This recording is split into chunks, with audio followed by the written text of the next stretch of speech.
गरजा रायगड सात संवाद या वृत्तवाहिनीत आपलं स्वागत आहे। तर चला पाहूया आजच्या घडामोडी। महाशिवरात्री निमित्त पेन पाटणेश्वर मंदिरात भाविकांची गर्दी।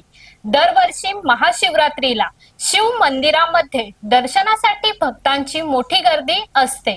पेन पाटणेश्वर येथील श्री क्षेत्र पाटणेश्वर मंदिरातही आज महाशिवरात्री साजरा करण्यासाठी भाविकांनी गर्दी केल्याचे पाहायला मिळाले। आज महाशिवरात्री आहे। महाशिवरात्रीचा दिवस भाविकांसाठी अत्यंत महत्त्वाचा दिवस असतो। माघ कृष्ण चतुर्दशीला महाशिवरात्री साजरी केली जाते। दरवर्षी महाशिवरात्रीला शिव मंदिरामध्ये दर्शनासाठी भक्तांची मोठी गर्दी असते। पेन पाटणेश्वर येथील श्री क्षेत्र पाटणेश्वर मंदिरातही आज महाशिवरात्री साजरा करण्यासाठी भाविकांनी गर्दी केल्याचे पाहायला मिळाले। मध्यरात्री 12 वाजल्यापासूनच भाविकांनी दर्शनासाठी श्री क्षेत्र पाटणेश्वर मंदिरात मोठी गर्दी केली होती। दर्शनासाठी रायगडच्या वेगवेगळ्या भागामधून भाविकांनी श्री क्षेत्र पाटणेश्वर मंदिरात दर्शन करण्यासाठी मध्यरात्रीपासूनच मोठी गर्दी केली होती। सालाबाद प्रमाणे यावर्षी देखील 12च्या सुमारास पाटणोली गावातून भोलेबाबाची पालखी काढण्यात आली।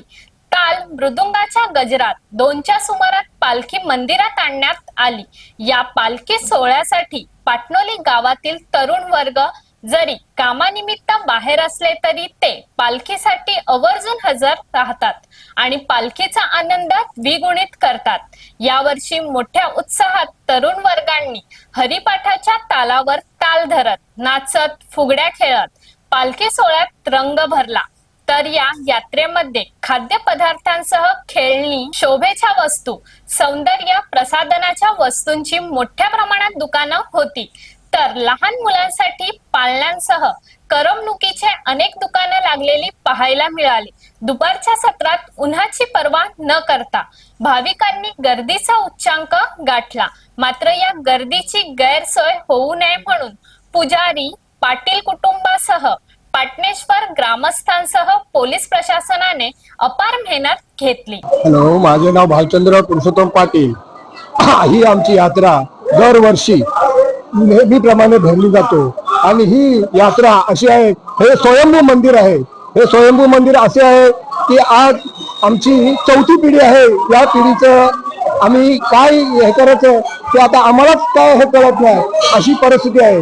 तर ही पहिली आमची जमीन होती आणि ती जमीन, आमच्या जमिनीमध्ये ही मूर्त म्हणजे पिंड सापडलेली आहे आणि तिथे पहिली गंगा पण वाहत होती। ती गंगा पण काही वेळेस म्हणजे रहदारी जास्त झाली त्याच्यामुळे ती गंगा पण कमी झाली। काय म्हणतो, अशी ही आमची मूर्ती महाशिवरात्र भरली जाते। आपण भजनी बुवात, आपण संपूर्ण जागर कीर्तन सगळ्या प्रकारे करतात, तर कशा प्रकारची गावची एक प्रकारची तुमच्या संस्कृती आहे? हे कसं, शिवशंभो देव माझा, पाटणेश्वर गाव माझा। हे पाटणेश्वर देवस्थान शंकराची मंदिरं बऱ्याच ठिकाणी आहेत, प्रत्येक गावात आहेत, पण पाटणेश्वर देवस्थान हे स्वयंभू आहे आणि या भूमीवर स्वयं प्रगट झाल्यामुळे लोकांची, भक्तांची श्रद्धा जास्त बसलेली असते या देवावर। आणि या पंचक्रोशीत नव्हे तर रायगडमधून सर्व शिवभक्तगण या ठिकाणी देवातून या पाटणेश्वराच्या मंदिरात येऊन या शिवरात्री उत्सव साजरा करत असतात। आम्ही प्रतिवर्षी देवाची पालखी या आमच्या समजीप्रमाणे देवाची पालखी प्रतिवर्षी आम्ही या ठिकाणी मंदिरात एक दिवस हा शिवरात्र उत्सव साजरा करत असतो। त्याच्यात गावाचा आणि या पुजारी मंडळीचा सभांचा सहभाग होऊन या ठिकाणी ही देवस्थानाची शिवरात्र साजरी करत असतो। त्याचप्रमाणे आपल्या सोबत आहेत माजी सरपंच किशोर पाटील, त्यांनी सुद्धा सांगायचे, ते स्वतः तिथे सुद्धा पुजारी आहेत। तर काका, कशा प्रकारचं सर्व असते? हॅलो, किशोर शंकर म्हात्रे, पाटणेश्वर। माझं एवढं म्हणणं आहे, देवस्थान हे पाटणेश्वर हे स्वयंभू होतं, परंतु या देवळाच्या पाया हा शेती पहिली होती, त्यामध्ये शेतीमध्ये हा पिंड निघली होती आणि हा फाळ नागराचा असतो, तो लागला आणि हे पिंड वरती निघाली आणि तेव्हा रक्त व्हायला निघाला। तेव्हापासून ह्या देवाचे आपले पाटणेश्वर हे स्वयंभू देवस्थान आहे।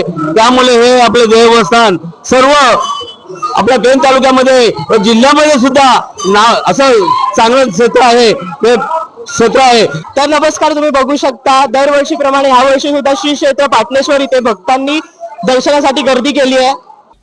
तर अशाच अनेक ताज्या घडामोडी पाहण्यासाठी गरजा रायगड सात संवाद या वृत्तवाहिनीला सबस्क्राईब करून बेल आयकॉन वरती क्लिक करा. धन्यवाद.